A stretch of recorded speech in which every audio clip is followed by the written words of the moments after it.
Hello दोस्तों, नमस्कार। स्वागत है आप सभी का एक नई वीडियो में। इस वीडियो में हम लोग टीजीटी पीजीटी 2022 के लिए संस्कृत साहित्य के जो प्रश्न आते हैं हिंदी में, उसमें महत्वपूर्ण कवियों को लेकर के मैं आया हूँ। उसमें आज हम पढ़ेंगे महाकवि भास और राजशेखर, यह दो महत्वपूर्ण कवि। इनसे प्रश्न बनते हैं लगातार आपके प्रश्न परीक्षा में। तो चलिए शुरू करते हैं। महाकवि भास के बारे में पहले देखेंगे।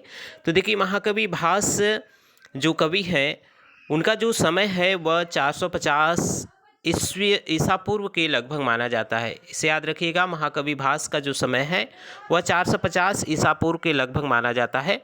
एक महत्वपूर्ण तथ्य जो प्रश्न में पूछे जा रहे हैं वह यही तथ्य है कि महाकवि भास कालिदास के पूर्ववर्ती हैं।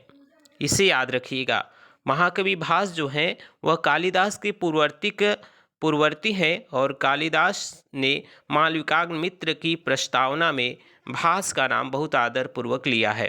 तो इस तथ्य को याद रखिएगा कि ऐसे प्रश्न बने हैं कि महाकवि भास किसके पहले हैं। तो ठीक है, यानी कालिदास के पहले कौन है, तो वह भास कवि हैं। इसे याद रखिएगा। इनका जो महत्वपूर्ण तथ्य है वह है कि संस्कृत में सर्वप्रथम एकांकी नाटक लिखने का श्रेय जो जाता है वह महाकवि भास को जाता है। महाकवि भास ने सर्वप्रथम संस्कृत में एकांकी और नाटक लिखने का श्रेय दिया था और इन्हीं को यह श्रेय प्राप्त है। भास के नाटक में 5 एकांकी नाटक हैं। ठीक है, भास के नाटकों में जितने नाटक लिखे हैं वह रचना संख्या 13 है, उसमें 5 एकांकी नाटक हैं। ठीक है, अब देखेंगे इनकी जो रचनाएं हैं वह नाटक है। पहले 8 नाटक हैं, फिर 5 एकांकी है। तो पहले नाटक पे चर्चा करेंगे। नाटक में चर्चा करने के लिए आप इनके नाटकों को याद रखिएगा। यह प्रश्न बनते हैं। प्रतिज्ञा योगंधरायण, यह पहला इनका नाटक है जो 4 अंक का है। स्वप्नवास दत्तम, यह 6 अंक का नाटक है। और पंचरात्र, यह 3 अंक का नाटक है। बालचरित 5 अंक का नाटक है। प्रतिमा नाटक 7 अंक का नाटक है। अभिषेक नाटक 6 अंक का है। अविमारक 6 अंक और चारुदत्त 4 अंक। तो इसे याद रखिएगा, इनकी नाटक की जो संख्या है 8 है और 5 एकांकी है। और उसके नाम है प्रतिज्ञा योगंधरायण, स्वप्नवास दत्तम, पंचरात्र, बालचरित्र, प्रतिमा नाटक, अभिषेक नाटक, अविमारक और चारुदत्त। तो यह इनके नाटक है, इसे आप याद रखिएगा रचनाओं को।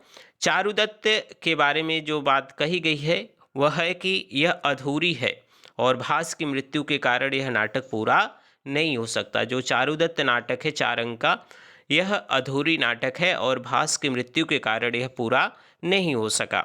अब देखेंगे इनके जो एकांकी हैं, एकांकी के बारे में देखेंगे। 5 एकांकी है, इसे भी याद रखिएगा। उरुभंग है, दूतवाक्य है, दत्त घटोत्कच है, कर्णभार है और मध्यम व्यायोग है।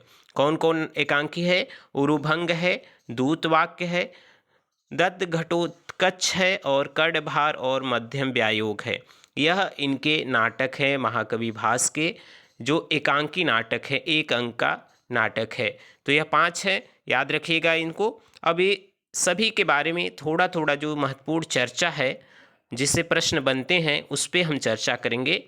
तो पहला इनका जो नाटक था वह था प्रतिज्ञा योगंधरायण। प्रतिज्ञा योगंधरायण जो था यह 4 अंक का नाटक था। इसमें उदयन के वासवदत्ता से प्रेम और विवाह का वर्णन किया गया है, ध्यान रखिएगा इसे। स्वप्नवास दत्तम जो 6 अंक का नाटक है, इसमें क्या है? मंत्री योगंधरायण का वासवदत्ता अग्नि में जलकर मर गई और इस प्रवाद को फैला करके उदयन का पद्मावती से विवाह करने का वर्णन किया गया है। ठीक है, इसे ध्यान रखिएगा। आगे जो पंचरात्र दिया है वह 3 अंक का नाटक है। इसमें यज्ञ की समाप्ति पर द्रोण ने दुर्योधन से दक्षिणा मांगी और दक्षिणा में क्या था? पांडवों को आधा राज्य दे दी, इसका वर्णन था पंचरात्र में। अगला जो वर्णन है, अगला जो है बालचरित है, ये जो 5 अंक का नाटक है। इसमें क्या वर्णन किया गया है? इसमें श्री कृष्ण के जन्म से लेकर कंस वध तक का वर्णन वर्णित है। ठीक है, अगला जो नाटक है प्रतिमा नाटक, वह 7 अंक का है। इसमें रामायण की कथा संक्षेप में वर्णित है, इसे ध्यान रखिएगा। अगला जो दिया गया अभिषेक नाटक, इसमें क्या है? इसमें रामायण के किष्किंधा कांड से युद्ध कांड तक की सारी कथा का संक्षेप में वर्णन किया गया है। अंत में रावण युद्ध के पश्चात राम के राज्याभिषेक का भी वर्णन इसमें किया गया है। अगला जो है अविमारक, इसमें राजकुमार अविमारक का राजा कुंती भोज की पुत्री कुरंगी प्रणय विवाह का वर्णन है। अगला जो नाटक है वह है चारुदत्त। यह 4 अंक का नाटक है, इसे याद रखिएगा। इसमें जो दिया गया है, इसमें निर्धन किंतु उदार ब्राह्मण चारुदत्त और वसंत सेना नाम की वेश्या के प्रणय का वर्णन है। इसमें भरत वाक्य नहीं है, कथा अधूरी है। ठीक है। भास के 2 नाटक स्वप्नवासदत्तम व प्रतिज्ञा युगंधरायण ऐतिहासिक घटना पर आधारित है, इसे ध्यान रखिएगा। भास के 2 नाटक हैं स्वप्नवासदत्तम व प्रतिज्ञा युगंधरायण, यह ऐतिहासिक घटना पर आधारित है। भास ने अपने नाटकों में पताका स्थवन यानी नाटकीय व्यंग का सुंदर समन्वय किया है। भास की जो शैली है वह कैसी है? वैदर्भी शैली के कवि हैं। अगला जो है कि प्रसाद, माधुर्य, ओज तीनों गुण इनके विद्वान हैं इनमें, इनके रचनाओं में। भास की शैली पर वाल्मीकि रामायण का विशेष प्रभाव है। भास की शैली पर वाल्मीकि रचित जो रामायण है उसका प्रभाव है। भास ने अपने नाटकों में 24 छंदों का प्रयोग किया है और मुख्य रूप से जो छंद है वह कौन है? अनुष्टुप है, मालिनी है, वसंतिलिका है, पुष्पिताग्रह है, शार्दुल विक्रीड है, वंशस्थ है और उपजाति है। भास के नाटकों में मुख्यतः श्रृंगार और वीर रस का प्रयोग किया गया है, वीर रस का प्रयोग किया गया है। तो यह तथ्य थे महाकवि भास के बारे में। आप वीडियो को रोक करके ध्यान से लिख सकते हैं, उसको पढ़ सकते हैं। अगला जो हम कवि देखेंगे, अगले महत्वपूर्ण कवि हैं राजशेखर। इनका जो समय है वह 10वीं शताब्दी है राजशेखर का, और राजशेखर महाराष्ट्र के यायावर क्षत्रिय वंश में उत्पन्न हुए थे। इनके पिता का नाम अमात्य दुर्दुक या दुहिक है, माता है शीलवती हैं, पितामह अकाल जलद हैं और पत्नी का नाम अवंती सुंदरी है। राजशेखर जो थे वह शैव थे, राजशेखर जो थे वह शैव थे और राजशेखर महिपाल के आश्रित थे। इसे याद रखिएगा, राजशेखर महिपाल के आश्रित थे। इनके शैली जो है वह गौड़ी शैली में इन्होंने लिखा है। राजशेखर कालिदास, हर्ष और भवभूति से प्रभावित थे। राजशेखर जो थे वह कालिदास, हर्ष और भवभूति से प्रभावित कवि हैं। इनके नाटकों के बारे में बात करें तो इनके 4 नाटक हैं, ध्यान रखिएगा। बाल रामायण, बाल भारत, विद्वाल भंजिका और कर्पूर मंजरी। याद रखिएगा, नाटक पूछे जाते हैं बाल रामायण, और यह भी प्रश्न पूछा था इनकी कौन सी जो रचना है वह अपूर्ण है, तो बाल भारत है। याद रखिएगा, बाल भारत इनकी अपूर्ण रचना है। फिर से सुन लीजिए, बाल रामायण इनका 10 अंक का नाटक है, बाल भारत 2 अंक का नाटक है लेकिन यह अपूर्ण रचना है। विद्वाल भंजिका यह 4 अंक का नाटक है, कर्पूर मंजरी 4 अंक का नाटक है। अब इनके बारे में एक एक तथ्य देखेंगे। बाल रामायण जो है वह 10 अंक का जो नाटक है, इसमें राम कथा वर्णित है तथा रावण को एक प्रेमी के रूप में चित्रण किया गया है।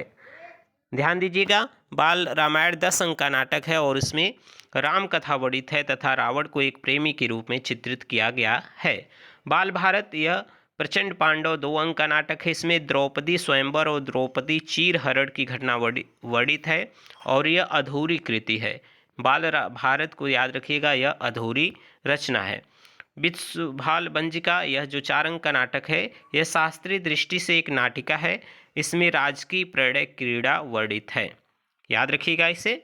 अगला जो है इनका कर्पूर मंजरी, यह 4 अंक का सट्टक नाटक है। सट्टक भाषा प्राकृत होती है। इसमें कथानक राज परिवार की प्रणय क्रीड़ा से संबंध है। यह नाटक राजशेखर की प्रसिद्धि का कारण है। कर्पूर मंजरी जो है वह राजशेखर की प्रसिद्धि का कारण है और यह 4 अंक का नाटक है। इनके अन्य नाटकों के जो नाम मिलते हैं वह हरविलास और यह नाग अज्ञात है। ठीक है। राजशेखर की अंतिम तथा सुप्रसिद्ध काव्य शास्त्रीय रचना जो है वह काव्य मीमांसा है। काव्य मीमांसा इनकी काव्य शास्त्रीय रचना है और इसके कारण भी इनको प्रसिद्धि प्राप्त हुई है। तो यह 2 कवि संस्कृत के थे, महाकवि भास और राजशेखर। इसके पहले हम लोगों ने कालिदास, माघ ऐसे कवियों को पढ़ लिया है, जो वीडियो प्लेलिस्ट में है, आप वहाँ से देख लीजिएगा। हमारे चैनल पे बहुत सारे प्रैक्टिस सेट हैं यूपी टीजीटी पीजीटी से, आप उसे देखते रहिएगा।